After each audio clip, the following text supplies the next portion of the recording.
आत्मसम्मान को ताक में रखकर कहीं भी अपमान सहने की बात नहीं की गई है। यहाँ तक कि गीता में भी आत्मसम्मान और अपमान की बहुत बार बात की गई है, लेकिन श्री कृष्ण भगवान ने ये भी कहा है कि 3 जगहें ऐसी हैं जहाँ अपमान को भी संयम के साथ सहन कर लेना चाहिए, क्योंकि वो अपमान किसी के आत्मसम्मान को ठेस पहुंचाने के लिए नहीं किया जाता है और ना ही वो किसी को दुख पहुंचाने के लिए किया जाता है, बल्कि जीवन को एक बेहतर दिशा में ले जाने के लिए किया जाता है। और वो 3 जगह हैं कि अगर क्रोधावस्था में या फिर कड़े होकर माता पिता आपका अपमान करते हैं तो कभी भी उससे स्वयं को ठेस ना लगाएं, कभी भी क्रोधित ना हो और कभी भी माता पिता से उस बात के लिए नाराज ना हो, क्योंकि माता पिता कभी भी आत्मसम्मान को ठेस पहुंचाने के लिए बच्चों का अपमान नहीं करते हैं, बल्कि वो अपने बच्चों के भविष्य को बेहतर बनाने के लिए बार बार उन्हें क्रोधावस्था में ठोकर भी लगाते हैं, कटु वचन भी कहते हैं, कड़वी बात भी कहते हैं, तो उसे अपमान कभी भी न समझें, बल्कि उनकी क्रोधावस्था में कहे गए कटु वचन को या अपमान को संयमित होकर सुने, सहन करें और समझने का प्रयास करें कि वो आपको किसी बेहतर दिशा में ले जाने के लिए ही ये बात कह रहे हैं। बहुत बार माता पिता अपने बच्चों की बार बार दूसरे के बच्चों से तुलना करके भी उनका मन दुखी करते हैं। हालांकि तुलना नहीं करनी चाहिए, लेकिन फिर भी अगर की जाती है तो बच्चों को चाहिए कि वो अपने अंदर की कला को, अपने अंदर की जो प्रखरता है, जो बुद्धि है, उसको समझें, उस दिशा में लगाएं और एक ऐसा अपना व्यक्तित्व निखारें कि दूसरों के माता पिता अपने बच्चों का आपके साथ तुलना करना शुरू कर दें। बहुत बार बच्चे नाराज होकर अपने माता पिता के अपमान को दिल से लगा देते हैं और यहाँ तक कि घर भी छोड़ देते हैं, लेकिन ऐसा कदापि नहीं करना चाहिए। समझना चाहिए कि माता पिता क्या कहने का प्रयास कर रहे हैं। दूसरी जगह है कि अगर आपके अध्यापक, टीचर, गुरु आपका कटु वचनों से अपमान करते हैं तो संयमित होकर शांत रहें, सुन लें और सहन कर जाएं।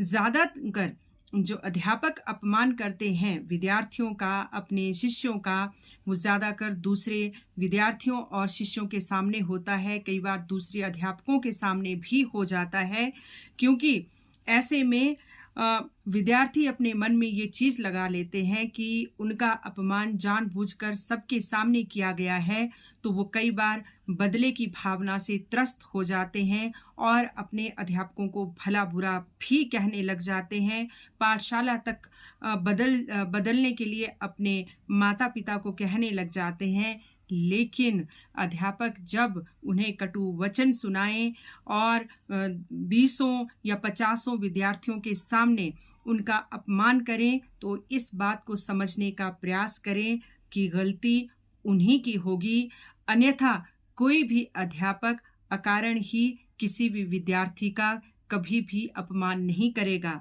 तो उस समय सतर्क हो जाएं कि क्यों और किस बात पर आपके अध्यापक ने आपका अपमान किया है।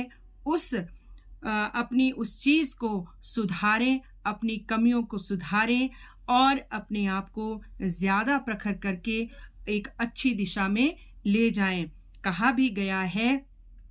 गुरु कुम्हार शीश कुंभ है, घड़ी घड़ी काटे खोट। गुरु कुम्हार की तरह है और शिष्य घड़े की तरह होता है, और जब तक वो उसमें ठक ठक ठक ठक नहीं लगाएगा, उसकी दिशा और दशा नहीं बदलेगा, एक शिष्य एक अच्छे इंसान, एक अच्छे व्यक्तित्व के रूप में कैसे ढलेगा। तीसरी जगह है देवस्थल मंदिर। अगर किसी देवस्थल या मंदिर में आपका कोई अपमान करता है तो बिल्कुल कड़वा घूंट पीकर उसको सहन कर जाएं, क्योंकि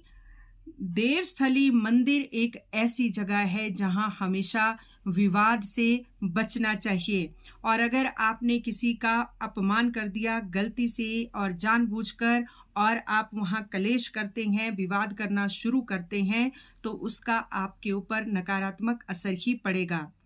क्योंकि देवस्थल में जो अपमान को सहन कर जाता है, उस स्थिति को टैकल कर लेता है, उसे दैवीय सकारात्मक ऊर्जा की प्राप्ति होती है। समझना चाहिए कि शायद ईश्वर उनके संयम का इम्तिहान ले रहे हैं। आप उस इम्तिहान में पास होते हैं तो आपको सकारात्मक ऊर्जा का आशीर्वाद मिलता है देवताओं से। और ऐसे लोग जो देवस्थल पर दूसरों का अपमान करते हैं, उन्हें तो इस बात की खबर ही नहीं होती कि वो कौन सी जगह पर बैठकर अपमान कर रहे हैं, उनके वहां आने का प्रयोजन क्या है, और हो सकता है उनके जीवन में शांति, सकारात्मकता, इन चीज़ों का कोई महत्व ही ना हो। तो ऐसी बातों को सुनकर वहां से टल जाएं, कलेश ना करें, विवाद ना करें।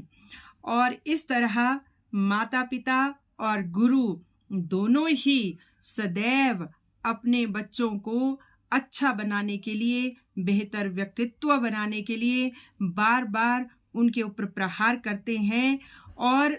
उनकी रोज की दिनचर्या है उनके ऊपर वो कई बार कुठाराघात भी करते हैं। तो उस बात को समझें, क्योंकि उन्होंने आपको जन्म दिया है और आप एक अच्छा व्यक्तित्व बनते हैं। आपके माता पिता से ज़्यादा और दुनिया में कोई भी आपको बेहतर इंसान बनने और एक बेहतर दिशा में चलने के लिए प्रेरित नहीं कर सकता। आज के लिए इतना ही। जय हिंद, नमस्कार।